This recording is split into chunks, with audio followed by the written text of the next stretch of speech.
La signification de l'agneau de Dieu, c'est le gouvernement de l'amour.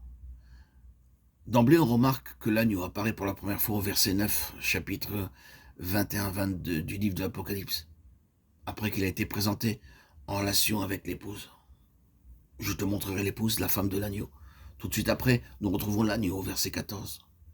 La muraille de la ville avait 12 fondements et sur eux les 12 noms des 12 apôtres de l'agneau.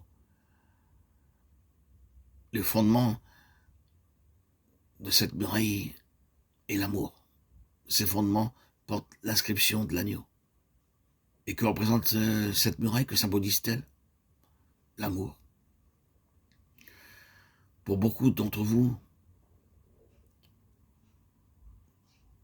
vous comprenez bien qu'un mur a pour fonction de préserver ou d'exclure, tout en établissant une ligne de démarcation entre ce qui se trouve à l'intérieur et ce qui se trouve à l'extérieur. Et ceci est inclus dans le mot témoignage, la muraille du témoignage. Nous sommes ici en présence d'une grande et haute muraille qui a pour fondation l'amour.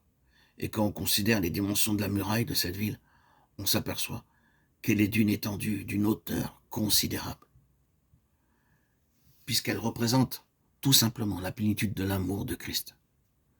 C'est un endroit immense qui contient en son sein d'énormes richesses et qui correspond vraiment au, par rapport à ce que nous dit Paul dans sa lettre aux Éphésiens chapitre 3 versets 18 et 19, à cet amour que vous puissiez comprendre avec tous les saints quelle est sa largeur, sa longueur, sa profondeur et la hauteur, et connaître l'amour de Christ qui surpasse toute connaissance. Chapitre 3, versets 18 et 19. En fait, cette muraille, c'est l'amour de Christ qui surpasse toute connaissance. Donc, une fois passé le stade de la typologie, du symbolisme ou du langage imagé, ce peuple racheté est l'incarnation de cet amour de Christ qui surpasse toute connaissance.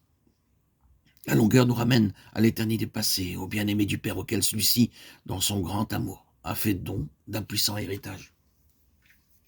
Tout a été créé par lui et pour lui, Colossiens 1,16, Romains 11,36. Il est, dit l'apôtre, l'héritier de toutes choses, Hébreux 1,2. Le bien-aimé, le premier-né du Père, est l'héritier de toutes choses, et il remplira de sa présence l'univers entier, Éphésiens 4,10. Le plan de Dieu consistait donc à rassembler toutes choses en Christ. Telle est la mesure de l'amour du Père pour son Fils. Le Père le présente comme son Fils bien-aimé. L'immensité de l'amour insondable de Dieu est entièrement concentrée dans la personne du Fils.